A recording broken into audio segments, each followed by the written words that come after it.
Hey everybody, it's Fussy again. Just got finished with a quick little profit test that I wanted to share some results on. I noticed recently that the prices of gem prices have been going sky high since the release of Ashes of the Stars, and I wanted to know just how much money is there to be made running unusual gem blueprints. There is a much larger pool of sellable gems, as you can see here. Gems ranging from multiple exalts all the way down to anywhere around 40C is what I would consider sellable. So what I did is I created a spreadsheet with a little tier list. Very quick sheet that I made. I just went through PoE Ninja and recorded down any gem that is between 40C and above 5 exalts. So it's quite the swing, and that's why we went and tiered them out. Keep in mind that trade is an ever-changing environment too, so some of these prices may have changed between yesterday and today. Likely they're still all pretty much the same, but there are still some gems too that could have worked their way into the tier 3 or tier 2 levels just within one night. A good example of that is Anomalous Winter Orb, which was useless and not actually worth anything just a few days ago, is now worth 1 exalt and above, and that's because of a new build that came out for Winter Orb totems, I believe, which is making use of that.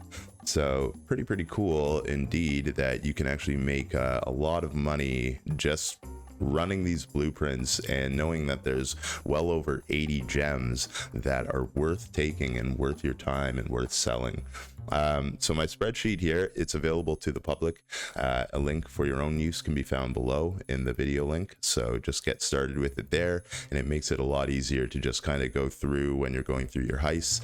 You can just Alt Tab out, Control F, type in the name of the gem, and if it's on the list, good. If it's not, you can just keep going.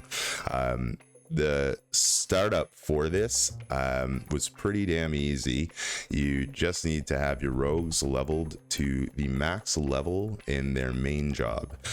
That's the most important thing. You need to make sure that no matter which blueprint you grab, you're going to be able to run that blueprint and it's not going to be a problem. So what I suggest is every rogue other than Huck, unless you really like Huck, you can bring them if you want.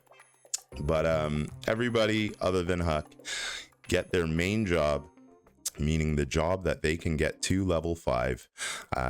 Get that to level 5 where you can on every single person. Okay, an optional thing to do as well is getting Gianna to level 2 in perception, and then grabbing her a Regicide disguise kit with +1 level to all jobs for heists. And what this is going to allow you to do is allow you to use Gianna on more of your perception contracts. This is not for blueprints, but this is for your contracts, and this is simply allowing you to grab more reveals from Gianna when you finish those contracts. And reveals from Gianna are quite nice because they come at a really big discount, and it can save you a lot of money overall on rogue markers from revealing all your rooms. Another great way to get additional reveals with Gianna is equipping one of these disguise kits instead. So say you're only running like level 1 to 2 perception contracts, or if you are running deception contracts, which is her main job, then you can run one of these disguise kits, and it's actually going to give you additional chances to get more reveals. And this is really good at just generating more and more reveals so that it's really easy for you to save money when you're revealing your rooms. Basically, what I did to get the test started is I grabbed 302,000 rogue markers at 1x a piece for 61,000. So that totals out to about 5x in rogue markers. We grabbed 25 4-wing gem blueprints. It is important that I chose 4-wing gem blueprints, and the reason for this is a 3-wing gem blueprint versus a 4-wing is virtually the exact same price in chaos. They might be off by about 4 to 5C. So at the end of the day, you are kind of screwing yourself out of one full room. So one full gem every single room per blueprint. So over 25, that would be 25 potential gems, and that's just a lot of potential money to lose out on. So I only did 4 wing gem blueprints. I purchased them at 35C each, making for 875C total. The contracts that I purchased simply for reveals, this is totally optional. You don't have to do this, but it will end up saving you money on rogue markers in the long run, but it does take you a little bit more time. So again, totally optional. You don't have to do this, but I grabbed some deception contracts for reveals, and those were 10C each. I grabbed 25 for 250 chaos. I didn't grab any resonators. I was gonna grab resonators, but that was for fracturing because I was stuck with my brain in Heist League when you could fracture, but you definitely can't, and I looked that up after realizing, so thank God. In any case, total investment 14.2 exalts. What we gained over the time was what you see on the list here, and everything you see here amasses to 53.2 exalts. We took a total of 5 hours to run the blueprints, and we did 1 hour of trading for all of the contracts and all of the markers and all of the blueprints and all of that stuff. So total time about 6 hours, making for a profit of 6.5x per hour.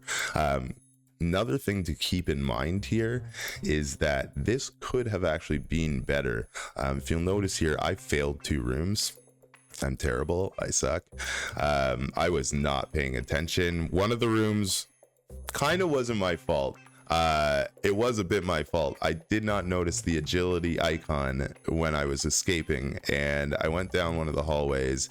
Turns out it's a laser hallway, but the lasers weren't there.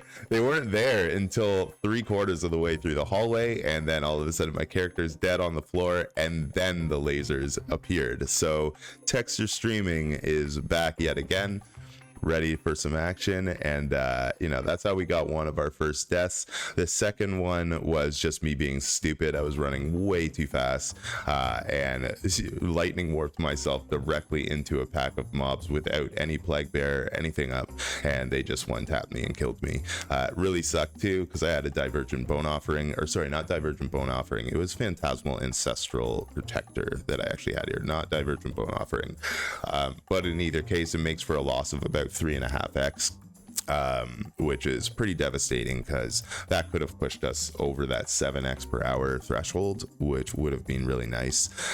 Another thing to keep in mind, we did not include any deli maps, blight maps, oils, small currency, frags, splinters, anything like that that I don't really like to sell. We didn't include those. There's a lot of that stuff in these blueprints, so you will make money from that if you are willing to sell them. Exalt shards, and we had a lucky exalt drop as well, and then we also had raw chaos drops and a lucky nurse card. The nurse card is not accounted for, it's not very much anyways, and the stacked decks, we had 168 of those, which we will also sell. Anyways, if you're looking for a way to make some quick money in an easy and pretty chill fashion, I think Heist is for you, and I think that blueprint farming is by far one of the best ways to make money in this league, hands down. Blueprint farming has always been pretty good, but this is quite exceptional for gem blueprints. I think that this here is literally the best you're gonna do this league in terms of profit per hour. For the cost and for the setup especially, it's just a no-brainer to me. But anyways, let me know if you like this video. If you'd like to see anything like this or other videos that are like profit tests or anything kind of like that, do let me know. I'm very happy to make more. If you'd like me to do something else, maybe some more build showcases, stuff like that, POBs, whatever it is, let me know in the comments down below. Would love to hear from you guys, and I'll do my best to provide. And of course, don't forget to like and subscribe, and until next time, fussy out.